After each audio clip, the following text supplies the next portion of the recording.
I think I can. Oh. Do I hear them? Yes, I hear them now. Yeah, They're out there. Hello, everyone. Welcome to Monday Afternoon Advanced Live Stream. I'm Peter.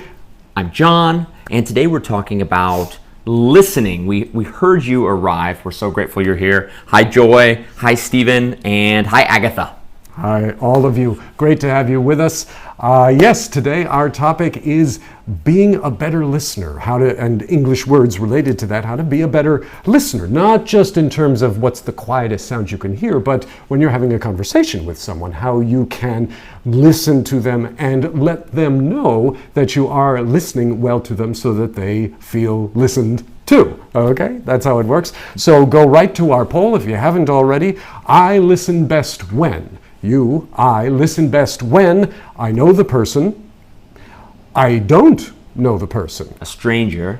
It is quiet, it's... No distractions. Yeah, hard to listen in a nightclub sometimes, or a baseball game. Or I listen best when I am interested in the subject. Yes. Which of those would you say you listen best? Well, I think I definitely listen best when I'm interested in the subject. Though, I will say, when there's a very interesting subject, it's easy for me to talk a lot, and I'm not necessarily the best listener, but I do want to become a better listener, so I'm glad we're talking about this today. Right, and with you guys, and I would say it's the same for me, that I tend to listen best when I'm interested in the subject, and that's exactly why we want to always be working on becoming a better listener so that we can be good listeners even when we're not interested in the subject.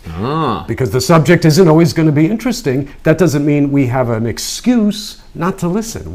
This person still might really need to talk to us, whoever they are, about something professional, about something personal, and maybe it's not something we're interested in, but we still need to be a good listener to help them. I think because people are inherently interesting, even if the topic that the conversation is about is not all that interesting. So if you're interested in people, then conversation becomes easier. It looks like about 53% of people are clicking on they are interested in the subject and they listen best then. Yeah, few of you listen best when you know the person, few of you listen best when you don't know the person. And it's interesting, isn't it, how the opposites can each be a time when you listen best. If you know someone, you're comfortable with them, or if you don't know them, because you want to be respectful while you're still getting to know them, you want to be polite, and that can motivate you to be a good listener. Or just when it is quiet, a few more of you there, we're almost up to 20% on it is quiet. And certainly physically, when you don't have other distractions,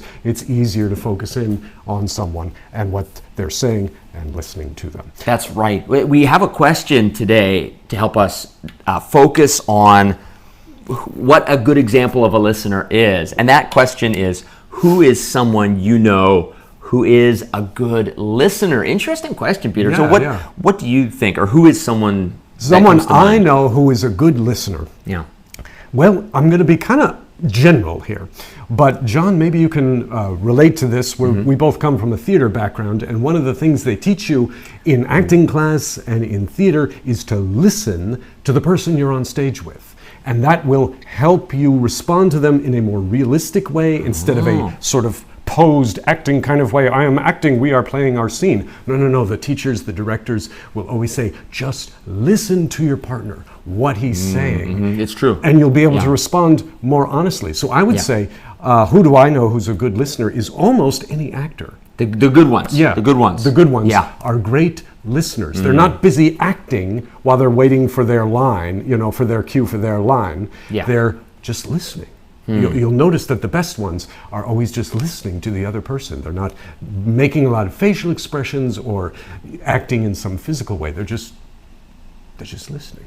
And it's compelling. Yeah. How about you, John? Who's a good listener you know? Well, I know several of our students today, our friends today. Joy, you say you listen best when your favorite teachers host the advanced episode. Well, I'm sorry that we're here today. We're happy that you're here. Alan, you say when you don't know the person, you tend to ask questions and actively listen, but when you know the person, you can listen between the lines more. Yes, good phrase, between the lines. Which can also be a pitfall meaning a trap with family members. Do you ever find that you fight with your family members because you assume, especially siblings for me, I assume I know what they're thinking, and I'm often not the best listener with my family members. I wish I was. Right. Because with your family members, you often do know what they're thinking because you're so familiar with them, but not always. Steve, you said if a subject is your favorite, then you'll talk more, you'll have more of a conversation. For example, a new movie, you'll book a ticket quickly. That's right. One of Steve's hobbies we learned about from last week, going to the movies. Agatha, okay, you give us a specific example here. A female elder at your church who only speaks after you're done speaking. That's great. So she's listening to you. She hears your situation. John, you are on Studio Classroom. Yes, he is. Yes, I am. I'm filling in for Gabe, who is taking some time for his amazing kids. He's on some family leave. So I'm filling in for him. Thanks for watching. Yes, Agatha, by the way, elder is a title. That's right. It's someone who takes care of people in the church and listens well to them, hopefully. Yes. So we also have some vocab that we should jump into. The first one is the term distraction. Distraction. Distraction is something that gets in the way. Dis is a prefix meaning like from or away from. Yeah. And a distraction keeps you away from whatever subject you're supposed to be focused on, like the conversation. Right. A distraction is a noise or something that crosses your sight while you're listening to someone or trying to do something, and not just when you're listening to someone. You can be distracted at any time. I could be distracted from our live stream right now, believe it or not, if the building across the street suddenly collapsed. That would distract, that would take away my attention. For you advanced English learners, you might find, especially in slightly dated or older British or English literature, someone is described as being driven distracted, or just I was distracted, and it means crazy. Being driven to distraction. Driven to distraction. Like I was driven out of my mind with frustration. Oftentimes a child might drive their teacher to distraction. Right. We've also got this word, kind of the opposite of distraction, attune. To be attuned to a conversation, for example. It's a verb, right? Right. It's to be attuned. So that means you are focused.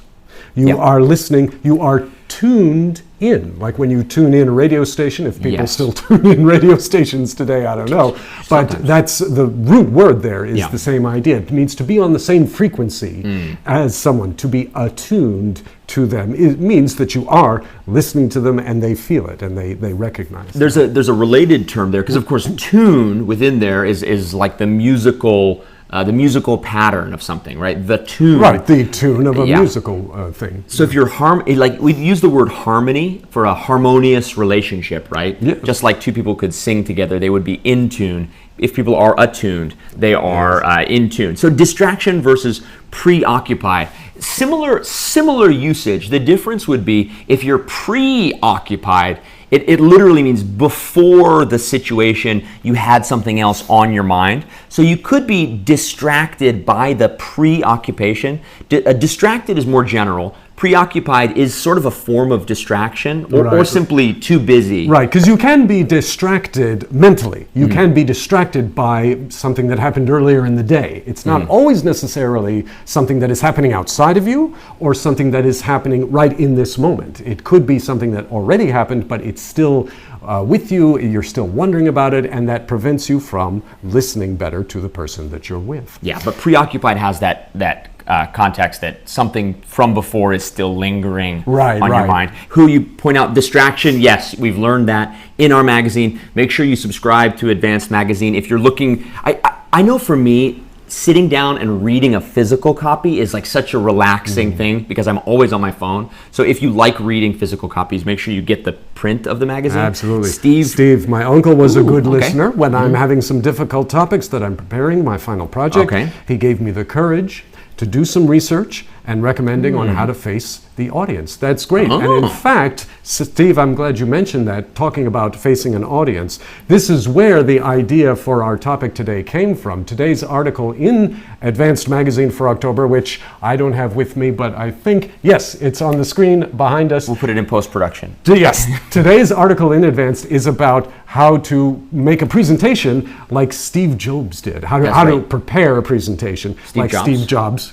Is it Jobs or Jobs? I think it's Jobs. The guy who started Apple. Apple. From the Bible is Job. If you ever see J-O-B as a name, it is Job. But Steve Jobs is the guy who founded Apple and was famous for that. Yeah. How to give a presentation like him, that's the article. And so we were thinking about that and thinking, what about the people on the other side of that who are listening to the presentation? And that brings us to our topic of being a better listener in any situation. John says she listens better when someone makes a gesture, like John does now. I think like this. So sometimes to help people listen.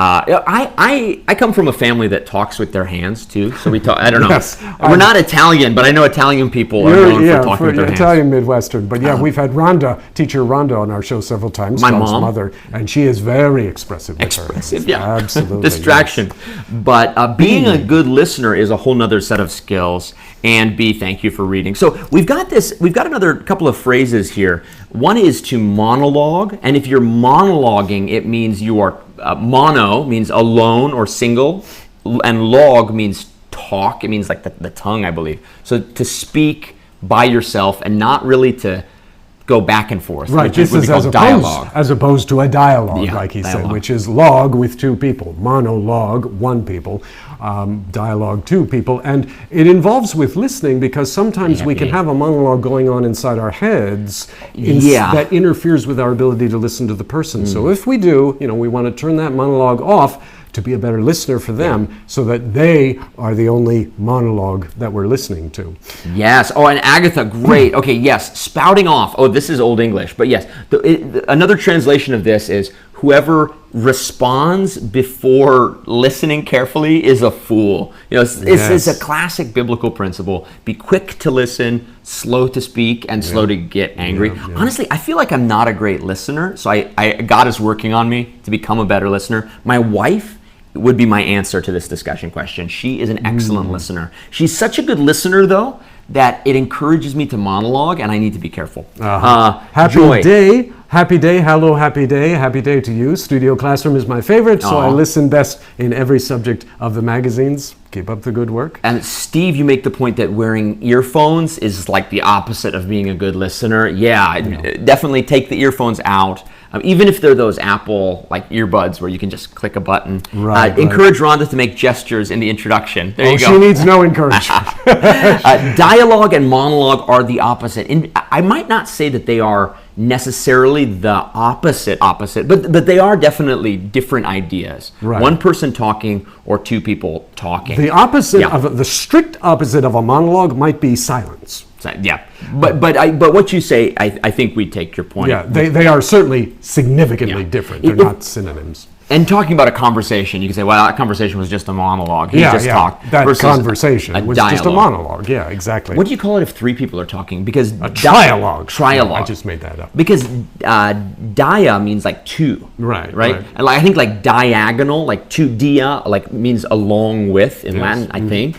So diagonals, a dialogue is two people talking in attunement. Yes. All right, well, we've got another phrase. Thing that we want to bear in mind when we're doing to be a better listener, get rid of that monologue, and also don't rehearse. Monologue is a noun. Yeah, and monologue is a noun, rehearse, a verb, rehearse, means to prepare something that you're doing beforehand, like you rehearse a play. And what we do with listening sometimes is that we rehearse in our minds what we're going to say while the person is still talking instead of listening to them. And that's kind of what John was describing earlier, when you know someone very well and you think you pretty much know what their point is already, but they're still talking, but you start to rehearse in your mind what you're going to say, and in that moment you're not really listening to them anymore. No, I do this all the time. I do that, Me too. And especially in an argument, it can be counterproductive because you want someone to listen to you. Jesus always said, do to others what you'd want them to do to you. We call that the golden rule. Yes, it's pretty universal. But yes, don't rehearse, listen. And finally, we're running out of time here, but we do have this word. We've got three terms. Let's just throw them out. Let's go quick. This is a good little sort of 3 words to remember and work on that will help you become a better listener. First word. Reiterate. Reiterate means to repeat something. to reiterate it, to go over it again and repeat it. Right, right. It's just another word of saying, or another way of saying repeat something. So in listening, what you want to do after someone's finished talking, or if they pause in a way that they're looking to you for a response, just reiterate what they've said. Yes. Don't give your opinion on it yet. Don't just show that you have heard what they've said. You weren't rehearsing what you were going to say. You had that monologue, that inner monologue turned off, and you can just reiterate what they've said, regardless of how you feel about it. You agree, you disagree. Start with reiterating, just repeat back what they've told you. Right, but just reiterating isn't enough, Steve. Like you say, conversation is important. You want to listen, and then you have questions, right? But first, we have a very high-level word to cogitate. Cogitate comes from the root word for thinking, like cognition. Right, thinking. Exactly. So Cognitive to cogitate skills means to think about something or to chew on it. It's a word you might see in advanced reading. Right. Finally, after you've thought about it, you've reiterated, you've repeated it, then you've thought about it, maybe out loud. Then finally you reciprocate. Reciprocate. And that means to return something in kind. It's not only for conversations, but you could say I reciprocated a gift or reciprocated a favor. Right. Reciprocated here means like just share your opinion too. Right, because it's easy when we are focused on being better listeners and everything. Sometimes that can lead us to detach, in a way, from the person, just so that they can see how good we're listening. And so they talk and they talk and they talk, and we reiterate it, we repeat it back to them, and to show them that we're listening, but it's like we're a robot. There's no longer a person here. So the idea is to begin by reiterating so that they know that you've heard them, and cogitate, second part, then you can think what you think of what they've said, whether it's right or wrong, good or bad, you agree, disagree, and then reciprocate is a way of saying to respond, like John was saying. That's right. Respond in kind and say, that bad thing that happened to you sounds like it was pretty bad. That must have hurt. I'm sorry for it. So reiterate, cogitate, and reciprocate. If you can remember those three terms, it will help you become a better listener. Okay, hopefully you learned some new vocabulary today. Thank you so much for joining us. We need to talk more about talking, we do. I think. Yes. And Steve, listening today, talking another Agatha, time. You say we can all learn from the effective listening, but it takes time and for us to be intentional. Yes. There's a lot in there. What she said is really good. Yes, this won't happen overnight. Steve, this is a practice thing. Something we want to practice over time. Thank you, B. We love you guys. God bless you. And we'll hopefully see or hear from you next Monday. Yep. Have a good week, everyone. Hopefully you've eaten some food. Bye-bye. So what did you say?